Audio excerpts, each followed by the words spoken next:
All right, so hello everyone. My name is Margaret Fisher. I'm one of the organizers of the Fairfax Tree Rescuers Prism, and we are so happy to be able to offer more mini grants to communities after a successful first round of it that's just wrapping up right now. I'm going to share my screen and start out with just a very, very brief introduction to our organization and what we're trying to do. And then Nancy and Donna are going to tell you about the mini grants. Let's see now. All right, let's see.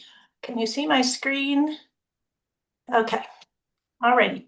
So Fairfax Tree Rescuers Prism is a nonprofit. We have just actually, we're in the process of applying for 501c3 status, but right now we're working under a fiscal sponsor. So any donations are tax deductible. This is a community-wide effort to try to save the trees and take care of at least the worst of the invasive plant infestations across all of Fairfax County and City of Falls Church, which is a massive, massive undertaking that's basically going to require the entire community to step forward and do something about the invasive plants on their own properties and to help spread the word to other people and to also help out on public lands. So backing up a step, this is what most residential neighborhoods look like. Maybe not the exact same house, but definitely the exact same sort of plantings, which consist primarily, or in many cases, of non-native plants. The plants that were here originally are gone because in the construction company, the company came in and tore down all the trees and all the meadows and scraped the earth and put up the building and put up the roads, and then replanted with what turns out to be non-native plants for the most part, including the turf grass, because turf grass is from Europe. So in this photo, probably the only native plant you can see here would be the canopy trees in the background. Now, some of these non-native plants, not all, of course, but some of them have developed invasive tendencies, have adapted to our climate, and don't have any of the natural enemies that they had in their own balanced ecosystems where they came from. And so they've started to escape into the woods or the local fields, and there's really not much to stop them, unfortunately. At this point, about a quarter of the species in our natural areas in Fairfax County consist of non-native plants. And that understates the problem because in some areas, it may only be a quarter of the species present, but it could be 90% of the plant volume present. Oops, got a blank there. Oh, okay. So here's an example. This is porcelain berry, which is one of these vines that takes over. Here's another one. Here's another one. All of the porcelain berry, and this is what you end up with. Just a terrible mess, and anyone can see it as they drive along. That our trees are being seriously blanketed and choked by these non-native vines. And then down below, there's a lot of non-native plants that are choking out everything at a lower level. It is actually human beings that create invasive problems. The more humans there are around, the more invasives you can see in the woods.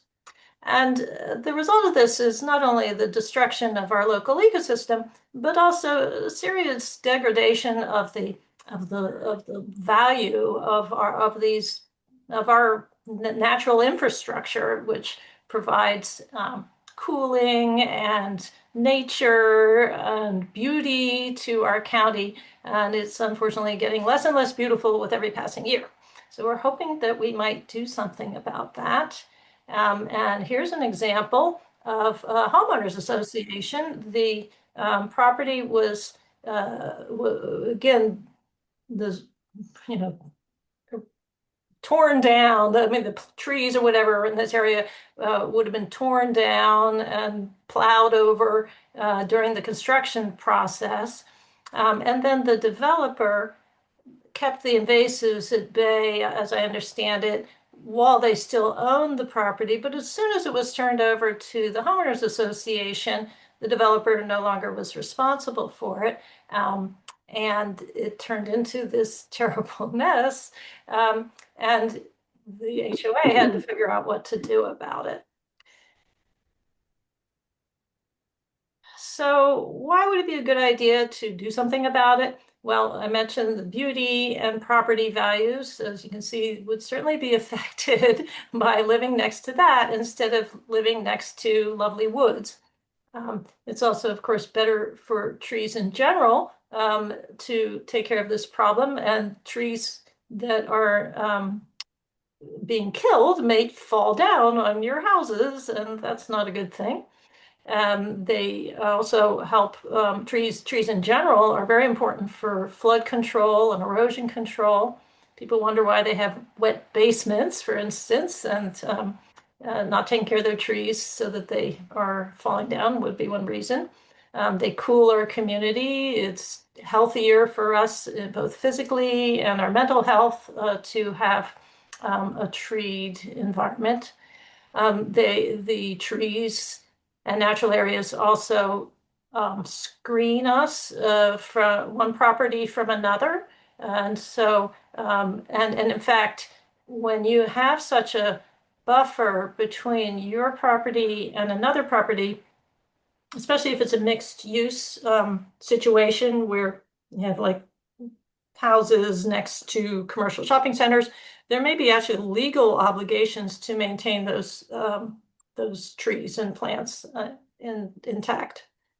Um, Also, when you have such a terrible tangle of vines or invasive shrubs or invasive trees, you lose your access to the common land. You can't walk through there. There are a lot of examples of that.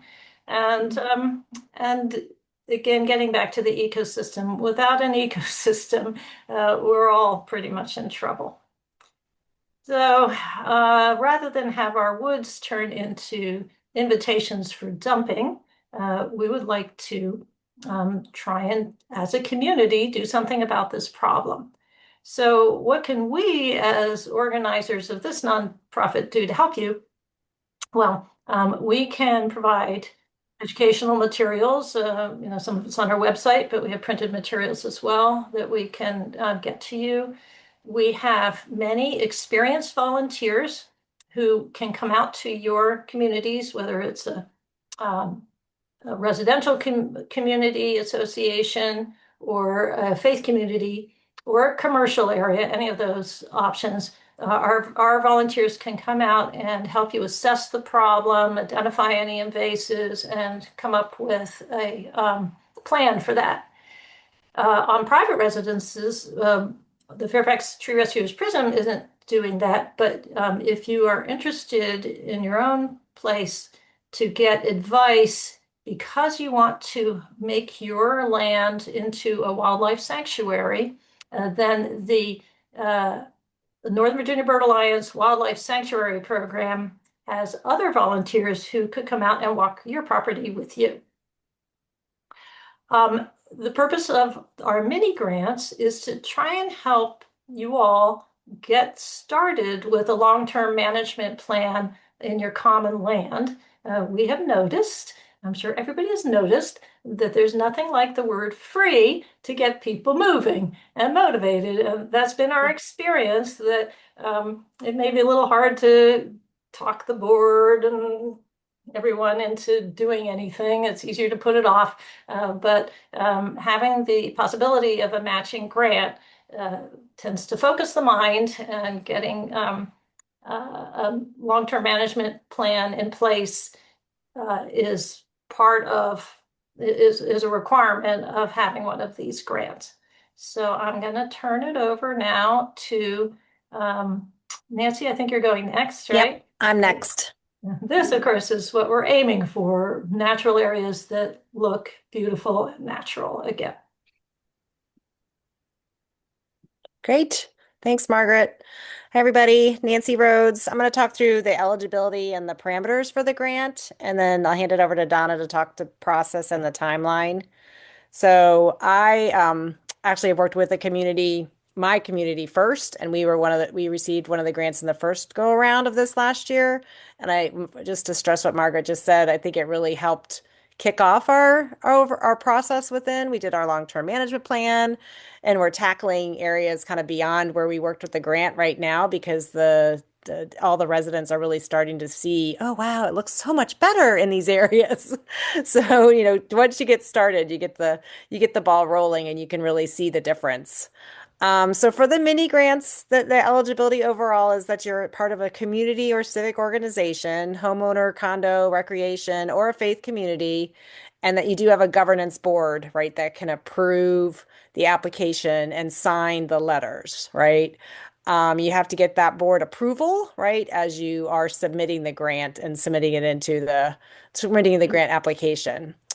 You also want to, for the grant eligibility, you're expected to have some sort of common land for these grants where you're working on the invasive non-native species, and probably likely need contractor support, right? So you need that contractor support, like you could see on some of those slides that Margaret showed, right? You really need to bring in the specialists and the contractors to help you get going. We do require a matching contribution that can either be matching it with cash because it's going to cost you more than what you're able to get from the grant. So you can match it with cash and the additional work, or you can match it with volunteer hours in kind, and it'll have the specifics around per hour, what you're able to count for each hour.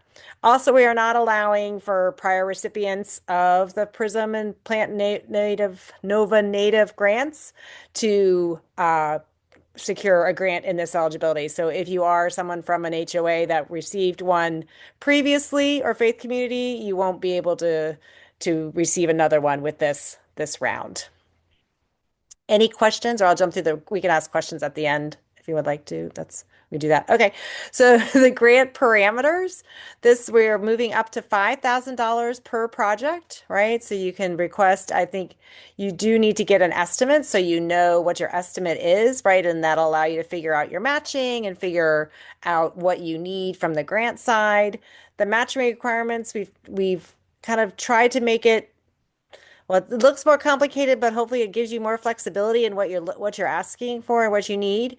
So if you have a project that's going to take you longer than the 6 months and you're not working on some of the targeting of the priority species, which is that group that's in that parentheses, so tree of heaven, Asian wisteria, Callery pear, five-lobed Akebia and Kudzu, you can match is required up to 40%. If you have an activity that's going to take you longer than 6 months, but you are targeting some of those priority species, you only need to match up to 30%. And because of some of the timing of our funds, if you're able to complete your activity for the grant money within 6 months, you only have to match up to 20%. So being able to get approved, submit your grant, and if you say, I can get it all done and have that invoice done in 6 months or less, right, then you only require a 20% match. So, like we said on the last page, the match can be in cash or in kind with volunteer hours, or it can be a combination, right? As long as you're looking at what that match is. We also allow for disbursement to either go directly to the association or to pay the contractor directly. So, depending upon the timing and if your contractor needs to get paid or if it's part of a larger invoice, you kind of have to figure out, okay, well, do I need to cover that first? Or is it clear cut that you can just have us pay the contractor directly? And then all projects need to be completed within 15 months. That's within 15 months from when we kick off. So that's kind of the parameters, and I'll hand it over to Donna. 15 months from when they get the award, I think. Right. Yes. Hi, this is Donna Stoffer, and I also work on the grant committee with Nancy. I was involved last year, and before that, I was my faith community was a recipient of one of the prior type of grants. So I had that experience and found it was very worthwhile to get a long-term management plan for our property in place. So here I am working with this grants committee.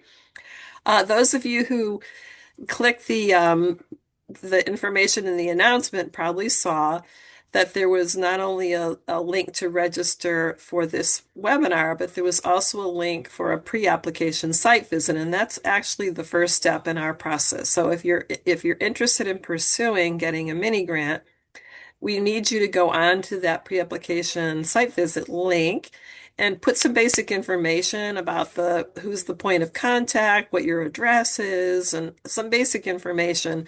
And our site visit team will arrange to have one of our skilled volunteers come out and walk the property with you and see what the invasive problems are, what would be involved in management, and then what the priorities might be, because it may be that your property needs much more work than you can get done with this grant, this amount of a grant or the time frame that's available. And they will advise, on what you might do. So then they'll prepare a report and share that with you. And then if you're interested in then moving forward with that information, then you would complete a brief application form online that it requests information about the project. Again, what invasives are you targeting? What size of an area? What is your timeline for the project? We do require, as Margaret said, to have a management plan with that to show how you would sustain the work for 3 years, sort of after this time of the project, up to 3 years. We want you to submit pre-work photos um, and a contractor estimate for how much the work will cost. And then we also want to know, how do you plan to educate the members of your community about the invasive problem there, what can be done about it, and what your project is all about? Because the Virginia Department of Forest, for instance, has been one of our funders, and they're very keen on this whole education and outreach. They really want to be spreading the word and having people understand, and then, take what they learn and apply it on their own private land, or perhaps get involved in other community efforts in some of the county parks, for example. There are volunteer days to help. And so the part of the education or outreach is a big part of this. So you'll see there's an application form online. And then we're having, I'll go through the timeline again, but the application will be the period for submitting applications will be open for a while, but we do plan to review applications in batches starting in June, and then depending on how many we get in the next few months, and we'll accept them until we don't have any more funding available. And then we will, after we make a selection, we'll review the application and decide if it's a good project, if it meets all of our criteria. We would issue a grant letter and ask you to have whoever the responsible authority is for your association to countersign that letter. And it will explain, the terms of the grant, what we're understanding is based on your application. And then it will tell you what we need in terms of reports and information at the end of the project and how you would submit for reimbursement. So that will be in the grant letter. So then you would go ahead and implement your program, however long it is, less than 6 months, up to 15 months. If you need assistance or further technical advice, you can reach out to us. As Margaret mentioned, there's good information on the website about different species and how one would approach management. If you want to have volunteer events, how can you get folks involved in your project and maybe have somebody from PRISM come for a volunteer day and help train, etc. All right, so you get your project done, and then we do need a final report. And we will explain, the information that would be in that. But basically, it's like, here's what you said you were going to do. What did you actually do? And we would love to see some after photos showing what the changes that you did, what education and outreach you're able to commit, if you were using volunteers for your match, how many hours did the volunteers put in, some kind of a log that you had hours for them. How many trees did you rescue? It's important to sort of understand that because that's our our whole entire organization is focused on rescuing trees, so we want to know that. And then you'll attach the invoice in a form for requesting, to whom the check should be issued. And then our treasurer will make that final payment. Okay, next slide, please. And the timeline. So the pre-application site visit link is active now. Some of you have already applied for a site visit, and our team is sort of working on lining up somebody to come and do that. And then you can begin submitting applications after you get your report and have the information together that's required in the application. You'll see when you get to that stage, we have an online application on our site, what's required for that. And then again, as I said, we'll accept applications until we don't have any more funding. And we hope that we'll be able to mobilize enough money to help as many associations as possible. We were very fortunate this year to have a private donation to also help us with mini grants this year. And we are optimistic that the Virginia Department of Forests will fund us again this year for further for grants from their side. And then again, we will review the applications in batches and start issuing grants as early as the end of June. And as we've already mentioned, the projects can be up to 15 months. And then your documentation should be submitted by the terminal date of that grant, whatever it is. Let's say it's, a year from next June 30th. We would expect you would submit your invoices and your final report by that date. And we would plan to do a follow-up site visit right around that same time so we can come out and see the good work you accomplish and understand kind of what the remaining needs are on your property and, how many people have been involved and what kind of management is anticipated going forward. So that's basically how we see this process working. So we are very happy to answer any questions you might have. So maybe, Margaret, if we remove the slides, we can see hand raises, or if people want to put them into do we have a Q&A button here? Let's see. Looks like we have Just one put a hand chat. raised. Okay. Bev, go ahead. Yes, for HOAs, anything that goes across a fiscal year could be a problem. I'm not quite sure. In other words, getting reimbursed after the fiscal year, not quite sure, but it's worth looking into. And the other thing that became a complication for a few people, and I already had a grant, so I'm just curious, but the RPA, that puts a whole new spin on getting approval and also replanting. So just two things that people that are pursuing this might want to think about.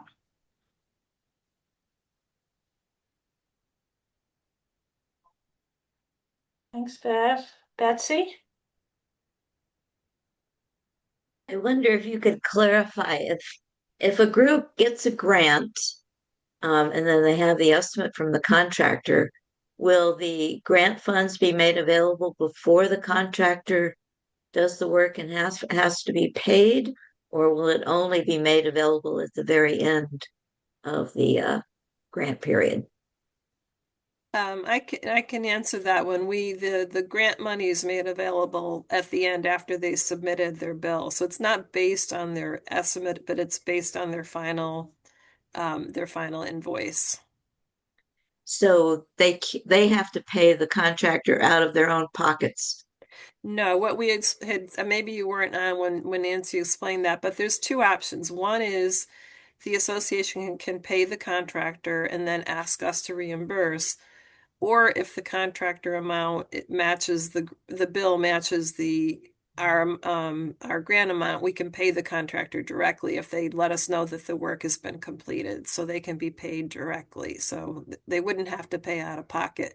But oftentimes, an association will have a contract with a landscaper, and they have other work being done beyond what our grant amount is. And so our grant wouldn't pay the full invoice. We would pay what the grant amount is because people have to meet the match and all that. So it may not be the exact amount of what's on an invoice. They would say, here's our invoice.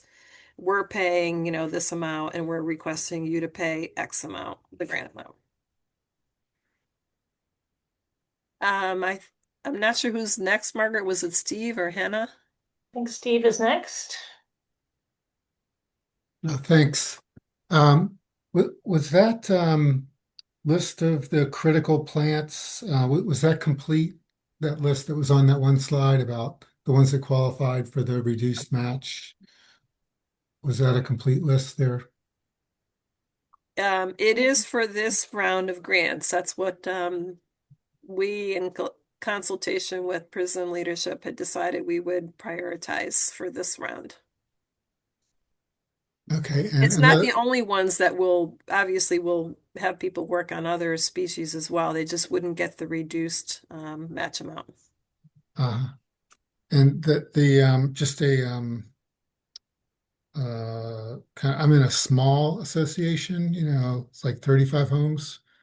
So I'm feeling like larger associations have more resources than I might have. So Right. I'm more limited in what I can do. Right, exactly. And it may make sense that you do a smaller project with a smaller community and rely on, if you can get some volunteers, because with a reimbursement rate of like 30, I think it's 36.99 this coming year, that adds up pretty quickly in terms of helping meet a match. And remember, we're trying to get people to to jumpstart the process to think about what would be needed to manage their property and sustain the effort, because we all know it's not something that can be addressed in 1 year in any case. So the anticipation is not, our expectation is not that we're totally removing somebody's invasive plant problem in the first round, but it's helping people understand what needs to be done and putting a plan in place and starting to implement it. And for the matching, right, the Donna, we have the 20% if it's smaller, if you could 6 do your months. project in 6 months, right? That's only the 20% matching requirement. Exactly. Yep. Okay. All right. Thank you. Anna? Hi, just a quick question. Wondering, I know it would probably depend, but can you give like rough order of estimate, if you get a $5,000 grant and you have to match 40%, like how many man hours volunteer? Can you give a range? I have like no concept of what that might look like. I know, Margaret, you had calculated that in the application, and I'm forgetting what 40% ends up being like $2,000, and that was, you divide that by 37, how many hours? I don't remember offhand. So you Yeah. just have to do the math. It's 36.99 an hour, which is the Virginia rate for 2026 by. And I just did the math. It looks like it's about 54 hours. Yeah, thank you. Thank you. Appreciate it. Shazad? Yeah, well, my question is regarding the pre-application procedure where you have actually provided a link for pre-application form, but unfortunately, we are unable to actually, able to connect with that form. I don't know why. We're like a faith-based organization. I'm trying to, access this form, but unfortunately, it's not working at my end. Yeah, I think the pre-application site visit is active, but the application form on that timeline, remember I said we're accepting applications beginning June 1st. We didn't want to make it available before the site visits were done, so we'll work to get that link active pretty soon, but we're just starting on the site visits, and so we didn't want to get too far ahead. So you do need to do the link for the site visit request, and that is okay. And one other thing, can we get like the copy of this presentation? Yes, it's being recorded. I'll put it on YouTube. Okay. With any luck, we'll get it on YouTube. Thank you.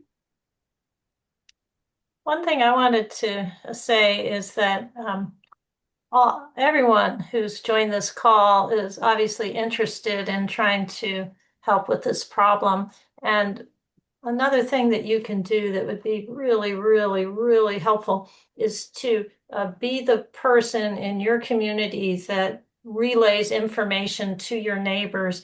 Now, if you get a grant, you're definitely going to be doing that. But if you don't go on with the grant process, it'd still be great if you could um, be the person that we identify as from your community to help spread the word. Our goal is to actually try and find people in all the communities around Fairfax and City of Falls Church to do that.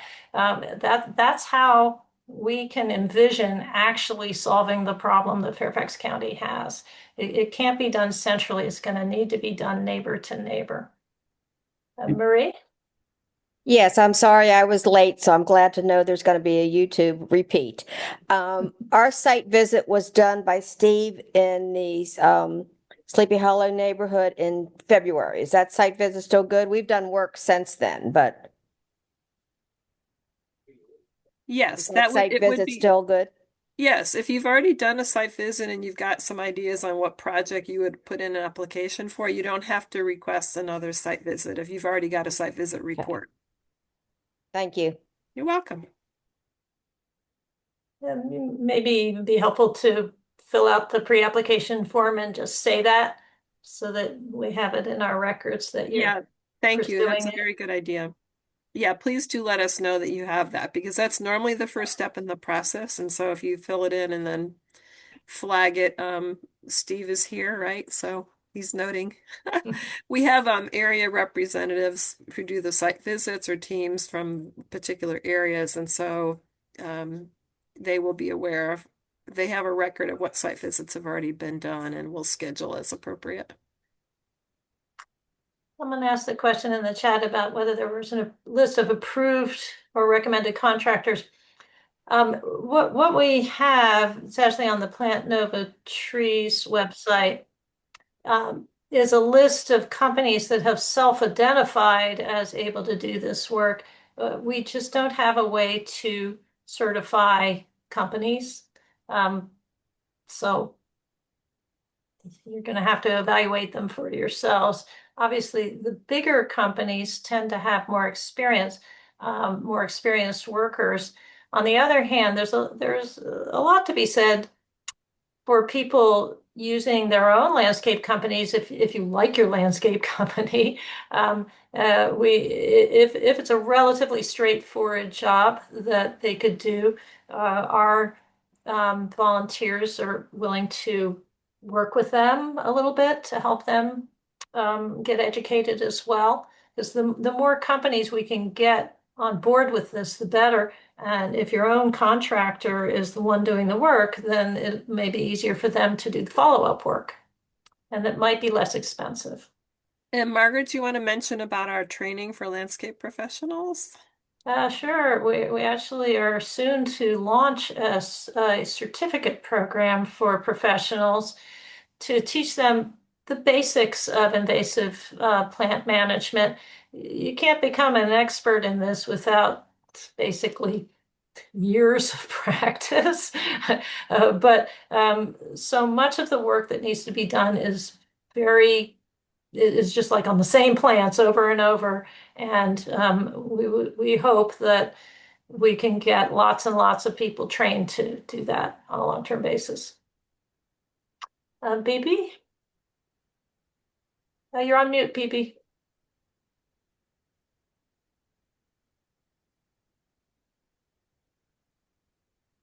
Sorry, I can't unmute Not you. yet. Yeah. If you can't get it unmuted, maybe you can put your question in the chat.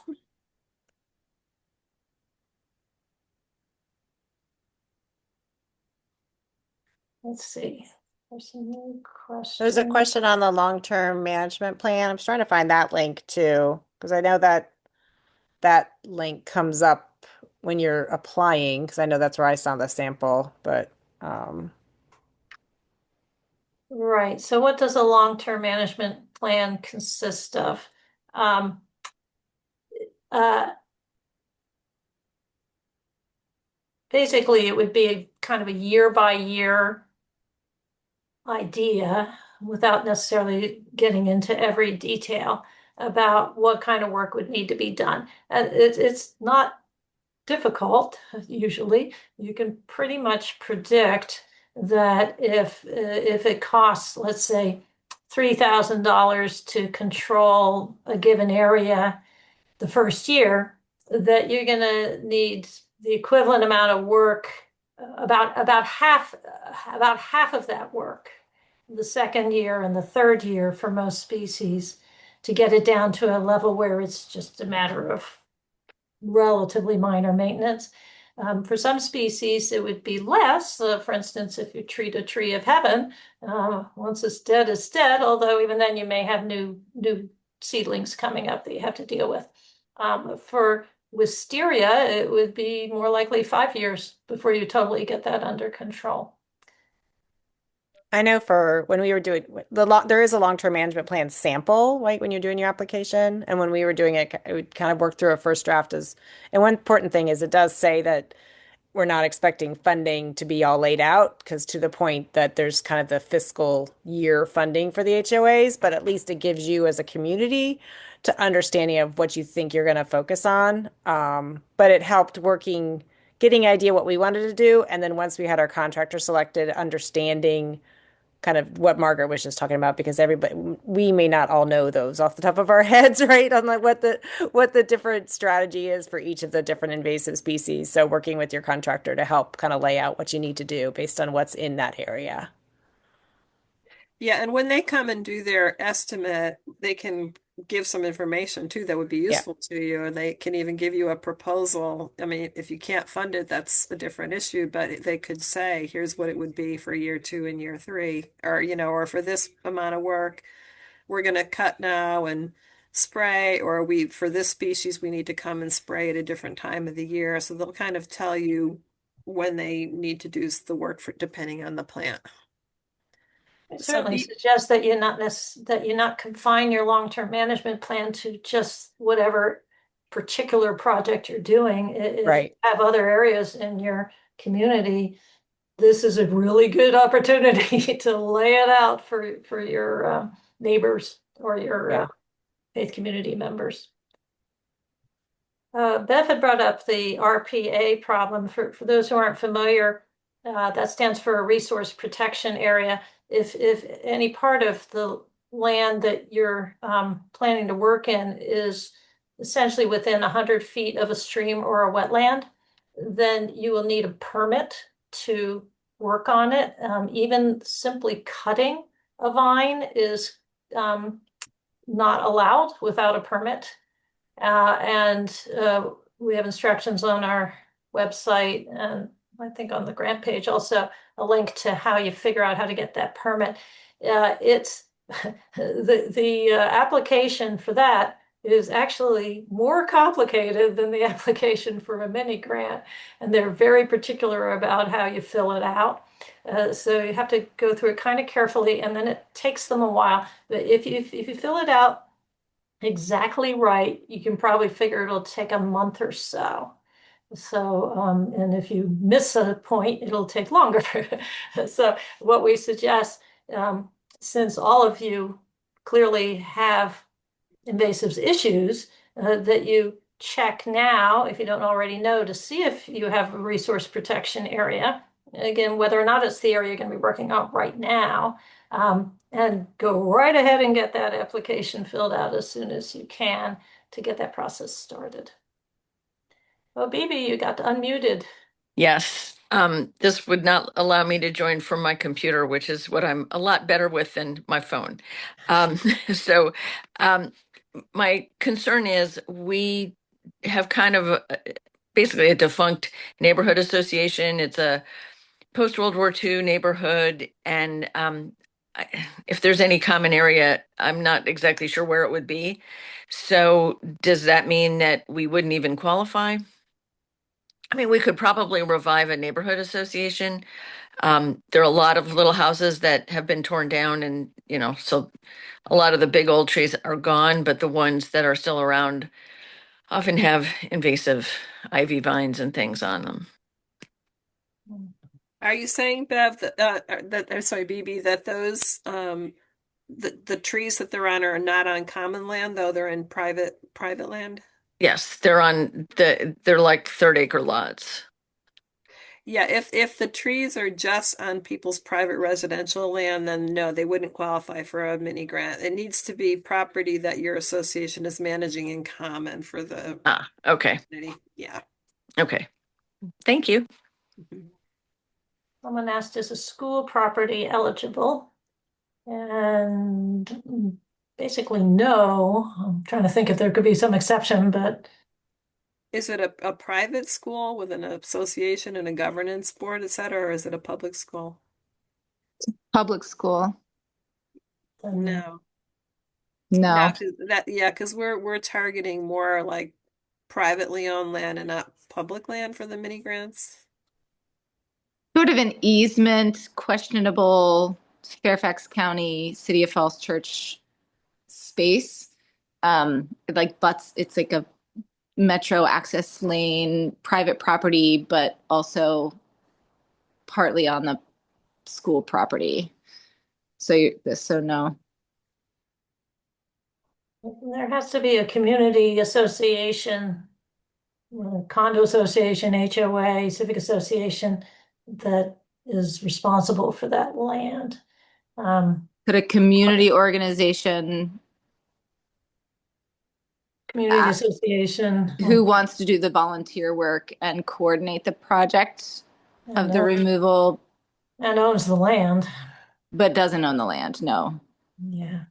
no. I think for those, it sounds like that property might be more suitable at some point for maybe inclusion in the county's invasive management area or other kind of program where people have some. I know they're doing that more on publicly owned land for some of those. Yeah, the Fairfax County Park Authority Tree Rescue Program with volunteers also applies to land that's owned by the county, but not the park authority. And there are many, many, many parcels like that. And volunteers can get trained and authorized to work on those properties. And it's a really good idea too. There are a lot of parcels like that, as well as the parks scattered all over the county.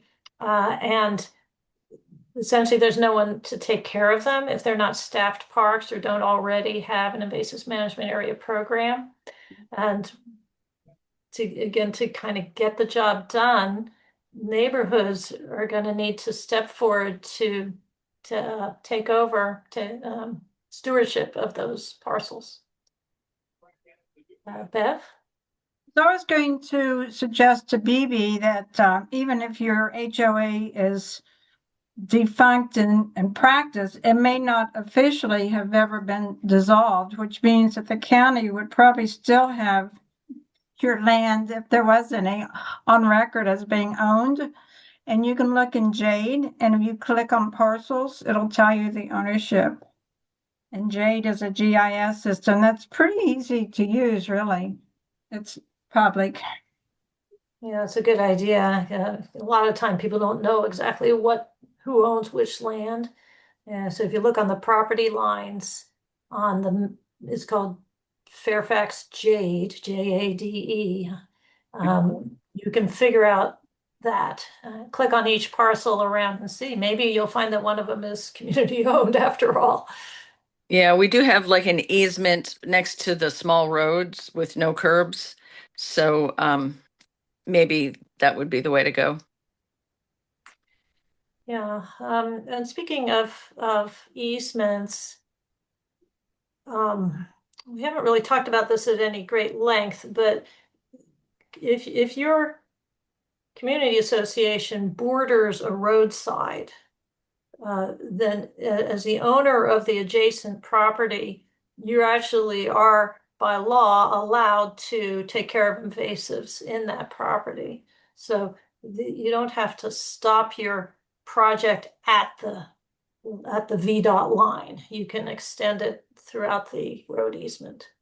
I did want to just, Margaret, jump in for BB and others. If there are trees that are in need of rescue, if you have people willing to do it, there are resources available on the PRISM website that tell you like how to identify the species and what the proper treatment is. And for some of Mhm. them, it's not that complicated, like where you would cut the vine and and if you're able on your private property, you can use herbicide to daub the stems, etc. Will help help it from growing back, but there is information available for that. And so you certainly can rescue trees. And there's flyers and door hangers that you can share with your neighbors that are available on our webpage and Plant Nova Natives pages to help them understand too what's invasive and how they might handle it.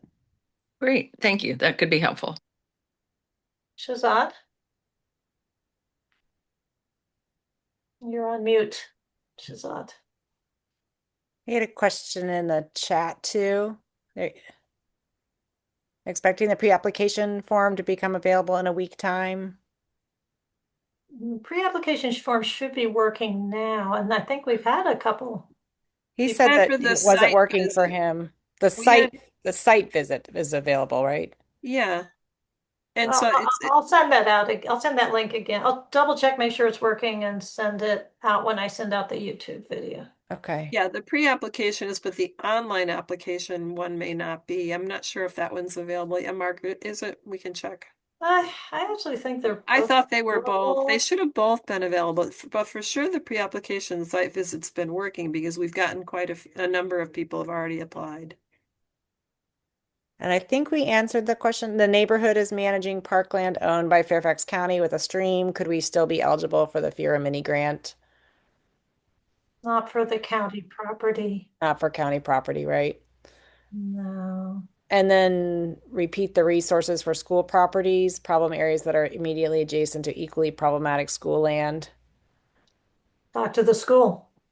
Yeah, because Yeah, it's I think school Margaret, facilities But people. you mentioned the Fairfax County Prism or Fairfax County Tree Rescue.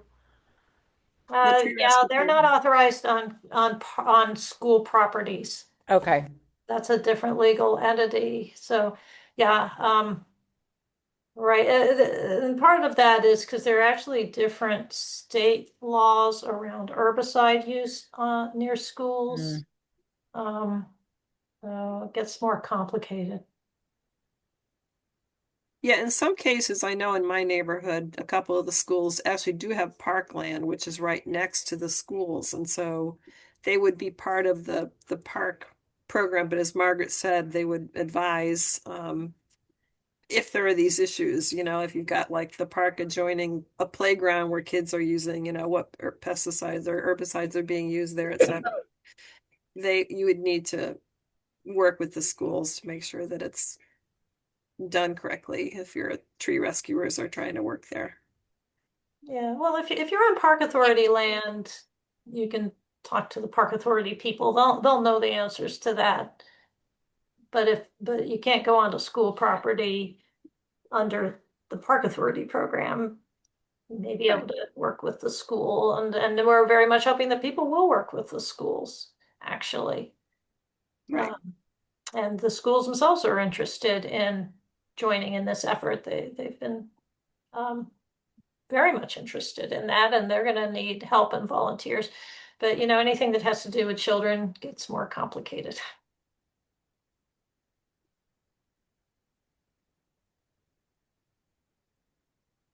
Are there other questions?